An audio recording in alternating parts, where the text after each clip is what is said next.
All right, guys, Paul Wilson here with Duramaxtuner. Nick Preignitz, riding along. And we are in a 2018 F-150 with the 3-liter Power Stroke.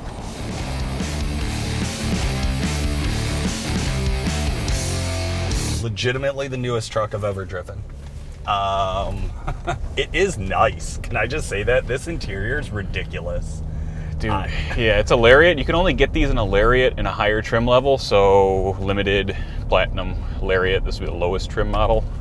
Personally, I don't think you need more than this in a truck. What else do they come with? It's everything. It's crazy. Yeah, when you put this thing in reverse, a drone pops off the roof and tells you where you are in the parking lot. I think the Platinum has 2 drones. But, yeah, I mean, different wheels and probably a little different leather and sure. I don't know, Ford. Nice cabs. Yeah, when it comes to interior, they do it right. I mean, I've poked at Fords a lot in my life for different reasons, but I will never had a bad thing to say about actually riding inside of one. No, they are comfortable and quiet. I mean, if you want to go on a trip, this is the interior you want. Yeah, well, that was the other thing I was gonna say is I could definitely see like some of these creature comforts actually coming into play on some of the long trips. Obviously, everybody can remote to their stereo and everything like that now. But like you said, even the backup cameras seems to be really advanced compared to even the Duramaxes that I've been in and things like that. It's really accurate and nice and clear. Everything you touch feels really nice in this, like the leather grip on the shifter lever. All the little... Yeah, you got a console shifter. You don't usually have that in a truck, yeah. Right? Yeah, Nice I actually reached up for the column when I got in here. Of course. Like, looking for it, right? Yeah. The size of the cab, the amount of glass. I mean, we haven't done the moonroof, but this glass goes all the way back to the back. I mean, you can, Jesus. You know, it's like the Tesla almost. Yeah, yeah, with the panoramic sunroof. Full glass roof. It is so nice. I really can't get over it. And driving it stock, to be honest with you, as far as like all the stock trucks I drive, it's not terrible. This thing isn't a complete dog like I thought it would be. No, and you know, Ford has taken kind of a page out of the how to please your customer's handbook as far as drivability goes. And you know, with 236 rear wheel horsepower, it's not exactly a screamer, right? But what they've done is kind of front loaded the pedal a little bit so that, oh, you flinch at the throttle, hey, this thing goes, right? But what you'll feel is you put a trailer behind it, or as you lean on the pedal, like 50 to 100, nothing left, man. I gotcha. Just push it right through the back door there, and all the power is before 50% on the throttle. Kind of the opposite of the 2.8, because when we got in the 2.8, what we found was that it actually felt like there was legitimate resistance in the pedal. I think I described it as there was a spring under the pedal is what it felt like. Yeah, Chevy's 2.8 liter Duramax, a little different setup. The 3/4 ton trucks, you know, they're starting to get a little more front loaded in the pedal, but this truck, I would say, is... I think Ford understands that a lot of guys are going to be coming from the gas market here, and they're going to expect that immediate response. They're going to expect that quick, you know, the throttle to be there right away. And the throttle reminds me a lot more of a gas vehicle than it does a diesel, a traditional 3/4 ton diesel. Absolutely. No, totally correct. We are driving this truck in all stock trim right now, so no tune on it. But obviously you have been playing around with this thing on the dyno for a few weeks now, so... Yeah, I've got 3,000 miles on the truck. So, I mean, I'm not like an F-150 expert, but I have put some miles on it. I have taken it on a long trip. Things that impress me about the truck. The mileage. I drive 3/4 ton trucks all the time, so I know what I get on my work trip during this weather, and typically 16 to 18 miles to the gallon is what I can reliably get on a 3/4 ton truck. This truck, the first 3,000 miles I've driven it, we've averaged 23 miles to the gallon. Wow. And I can tell you on family trips that it's gone up towards 27, 28 miles to the gallon depending on travel. But just going from a 3/4 ton truck to this truck, diesel for diesel, same drive, 5 miles a gallon difference, everyday commute. Yeah, and I mean, I guess really like for those guys who are thinking I got a 3/4 ton and it does so much more, sure, if you're towing it at gross vehicle weight or if you're towing up at the capacity and you need a 3/4 ton, hey, that's your option. But I think there are a lot of guys out there who are in a 3/4 ton truck that mostly commute. Yeah, I mean, they buy the truck because they like the diesel, they like the space of the cab. And the F-150 delivers all that. I mean, you can throw whatever you want in the bed. It's got plenty of cab space. The family loves this thing. It rides so nice compared to an F-350 or an F-450. I mean, it's so nice compared to those trucks on the suspension setup. Given you're not gonna put a gooseneck on this thing.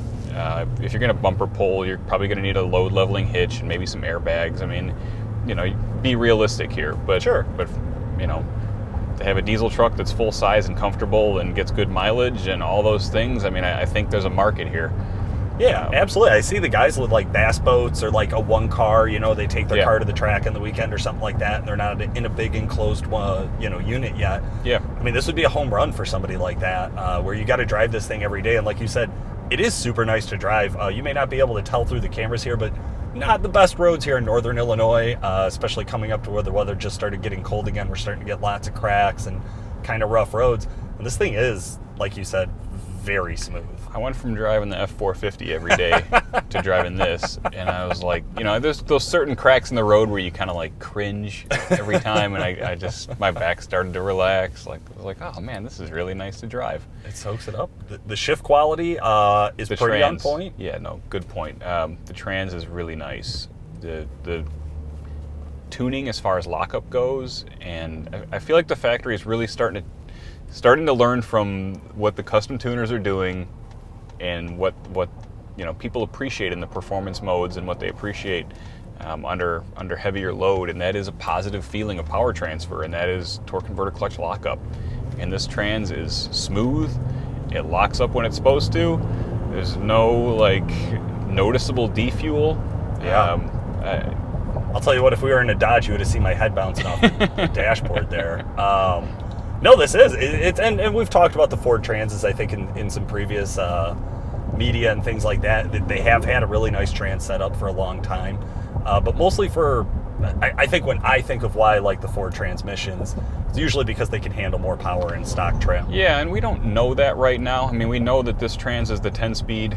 The 10-speed model, the same one they use in the Raptor, the same one they use in GM ZL1, so it's that joint venture trans between Ford and Chevy. Yeah. Clearly those are some high output vehicles. I have a feeling this trans can take a pretty good ass kicking, but we'll know when we push them a little further. All I know that is in stock trim, no hiccups, tuned trim. I mean, we added 40, 50 horsepower. We're testing a couple different variants right now.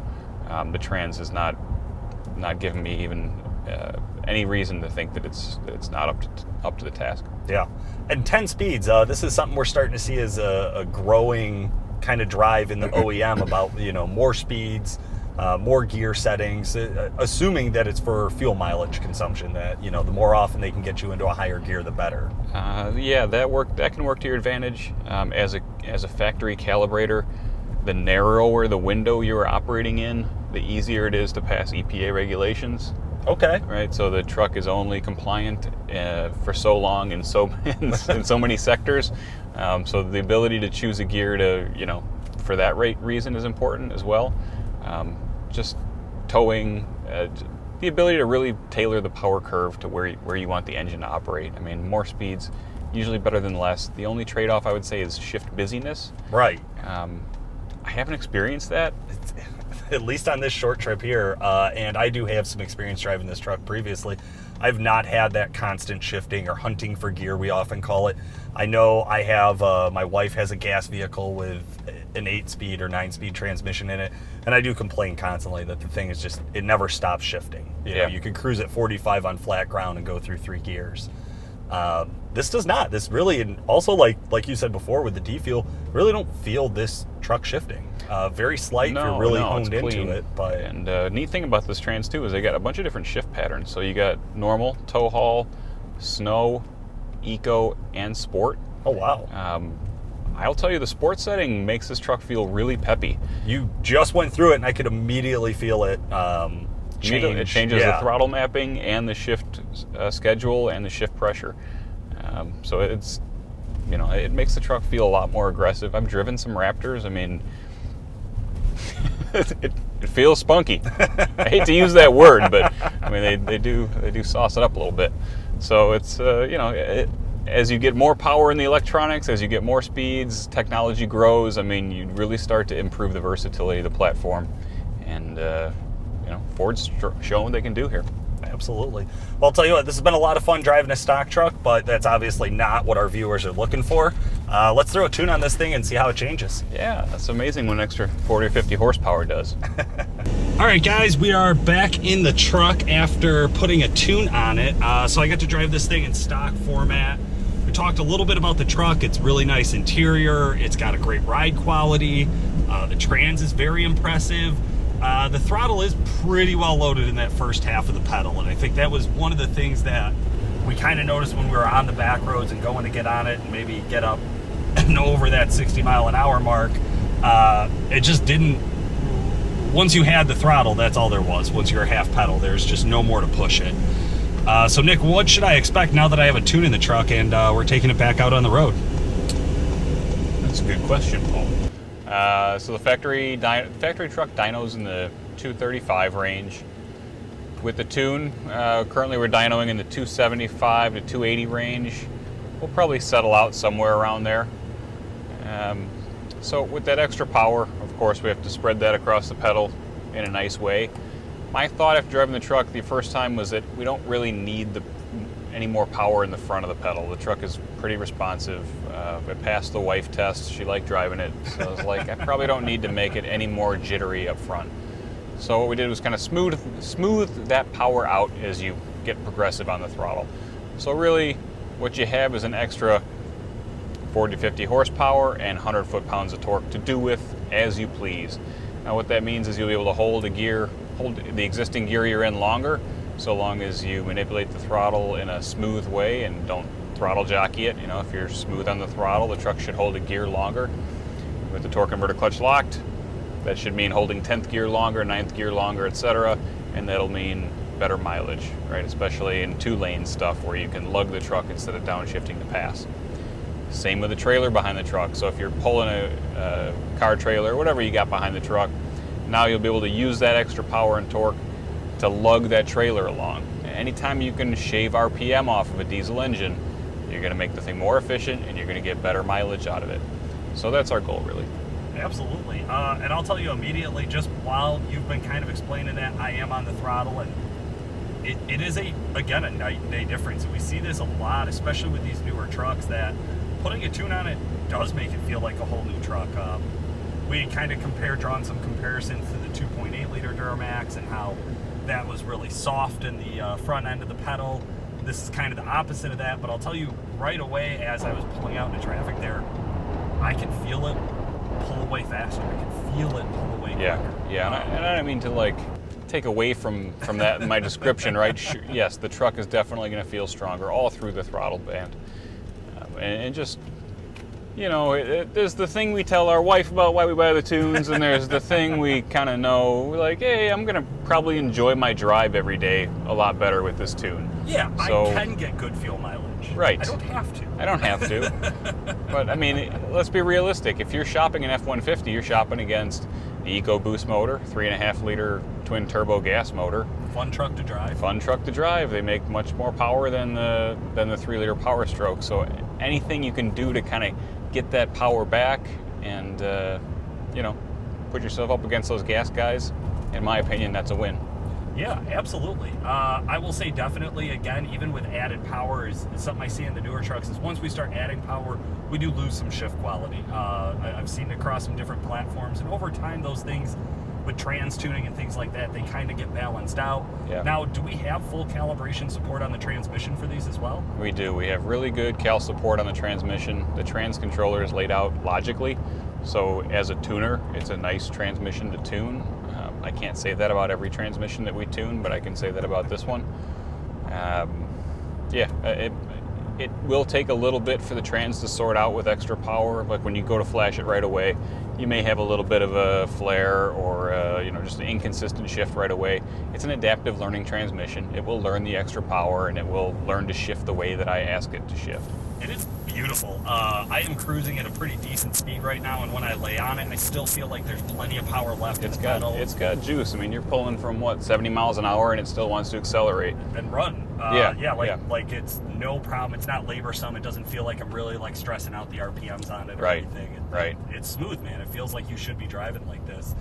And same thing when I'm in some of these slower spots, around the curves and I have to accelerate again, it doesn't feel real jerky. It's not like that old LB7 built trans where, you get that real hard shift or anything. Sure. It's beautiful, man. Yeah, it's smooth. Well, you spend this kind of money on a vehicle and, you want a refined ride, and you certainly don't want putting a tune on the truck to ruin that for you. So that's where we're at. Sure, we could make it a little faster in the quarter mile by hammering the shifts a little harder and, bumping line pressure up and that kind of stuff, but that's not what this truck is for. No, and I don't think that's who these drivers, I don't think that's what they're trying to get out of it, right? Like, if we really think about you guys out there who are going to be buying these trucks, like we said earlier, you're probably a commuter who tows maybe not fairly regularly, but here and again. Occasionally, yeah. To where, you're going to need that diesel so you can tow efficiently. And this truck, I believe you have had a trailer hooked on it and done some towing with it. Yeah. How did it perform? Yeah, it was agreeable. I mean, it was a small car trailer with a Jeep on the back, so it's not like it was a big load, but didn't excessively hunt for gears. I had the tune on it, so it was, the extra power was nice. It was it was all I expected it to be. Now, with this, we've gone through some different tuning hardware and software combos as new vehicles have come out in the past. Sure. So with this, EasyLink is obviously the kind of big new hot topic these days with diesel tuning. Yeah. This is going to be on the EasyLink platform, correct? Yeah, this platform is already supported by EasyLink. It is currently, the transmission tuning is not supported by EasyLink. We're tuning the transmission with HP tuners right now. Our hope is that EasyLink will get on board with the trans tune. And whether you're using HP tuners or EasyLink or whatever platform you're using to tune this thing, the calibration stuff, it is what it is. What I like about the EasyLink platform is that as we go from 3,000 miles in this truck to 30,000 miles in this truck, we may make a few changes. Sure. Right? And so we'll upgrade the cal, and that'll be available to you as soon as it's upgraded. So you don't have to email in, you don't have to call and check, whatever. You'll just get a notification on your phone that says, hey, CPS has updated the cal on the 3-liter. If you want to download it, go do it. And that's tough to beat. It really is, especially on these newer platforms. I think that's an important note to make, is that a lot of times in this industry, guys are going to rush out and talk about who was first to tune something. And we've been first on some of the new platforms, and we've been last on some of the new platforms. Mm-hmm. It really has to do kind of with when we're comfortable to say this is a finished product that's ready for a customer. Yeah. But it doesn't mean that we stop innovating. New tables come up, new things are learned. Over time, we learn ways to make it better. And we've gone back and updated older platforms that haven't been new for 10 years plus, right? I mean, you know how many trucks we have in the lot. You know how many of these trucks are the company's trucks. And as us, as tuners and calibrators drive these trucks, we occasionally find stuff that's just kind of like, I wonder if I can just trim that out, and it's just how we are. So as we do that, we'll put that update out, and everybody gets it, and everybody's life is better. But there's over the years things get better. So. I mean, I like that the attraction to EasyLink for you is like on the calibrator's end of it. I will say, as a customer service guy who has been on the phone with customers, walking them through the installation, and somebody who very begrudgingly has had to do some switch installs. Yeah. I much prefer the EasyLink because of the installation process. It is so user-friendly. If you are somebody who's not tech-savvy, somebody who basically the only computer, I use air quotes there, is your cell phone, yeah. EasyLink's a home run. It's very simple, it's very fast, and troubleshooting is a breeze on it. Not to take anything away from some of the other platforms out there, but EasyLink, I think, by far has earned their name, earned their reputation for being user-friendly. No, they're setting the bar as far as a tool that it works really well for tuning shops. And it makes our lives easy, it makes the customers' lives easy. I mean, it seems silly to say easy so much when the product's name is EasyLink, but really, I mean, it works. It works, yeah. Yeah, no question there. Well, this is definitely really exciting. Guys, we're also, of course, going to throw in some dyno footage for you here so you can see some of the exact numbers, see what this thing looks like on the dyno. And I'd imagine pretty soon here we'll have some more action shots with this truck as we steal the keys away from Nick and go out and abuse it. Be excited for that. Your driving style. Maybe I'll drive next time. I don't know, Paul. But it's a fun platform. Really excited for it. I think it's going to be really popular out there in the marketplace. And who can't use a little extra horsepower, a little extra towing power, and some better mileage. Absolutely. For today, this has been Paul Wilson. I'm Nick Preignitz. Thanks for watching.